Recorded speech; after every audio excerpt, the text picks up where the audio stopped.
Hello, this is my reflection video from the semester. I'm just gonna read the questions off my phone and just answer as genuine as I can. I took a lot in from this semester. I learned a lot that I didn't know of, to be honest with you.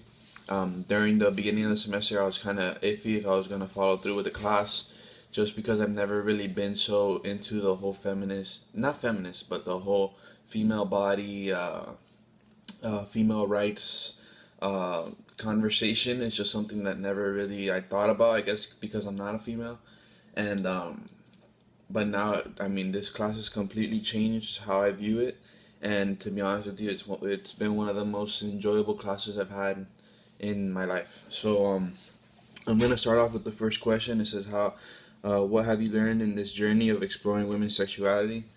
And what I've learned is that there's just many different types of women around the world that are doing, many different types of things, and unfortunately, because of their culture or where they live, they are exposed to, just certain stereotypes that they have to fulfill because of, and I think it's mostly because of what I've seen a trend is just tradition. I think tradition is what's kept women down, and I think because of fear, we're not allowing women to kind of grow from the old tradition. Everything else has kind of outgrown old tradition, whether it's technology or whatever it is, we kind of outgrow it. But when it comes to tradition, it seems like it just has to be the male figure to be in first place. And I think we gotta kind of move beyond that. Yeah. So as the second question for the reflection video is, what did I take in from my Orange is the New Black analysis that I didn't know before?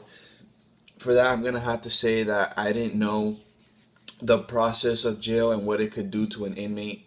For instance, my character that I had to do a video on, Daya, if she were treated differently, if she were treated the correct way, if, although these inmates come into jail with problems, that's why they're in jail, but I think if they're counseled the right way and they're treated the right way, I think it could truly change their life. I think jail is something that's supposed to, just change people, not change them, but kind of help them reflect on what they did and help them become better people. And I think that's not really what happens. I don't know statistics, but I'm sure the return rate to jail is insane. So that's something that I learned that I didn't know in the past, and I think it's something that should be looked at, and it's something that should be changed, how inmates are treated, so that they can have a better experience while in jail, so they can reflect on themselves better, so that when they get out, they can be different people. And what did I discover about myself during this process? What I discovered was that, I'm not gonna lie, I was also on that boat of, change is bad. Let's keep what we have that's working.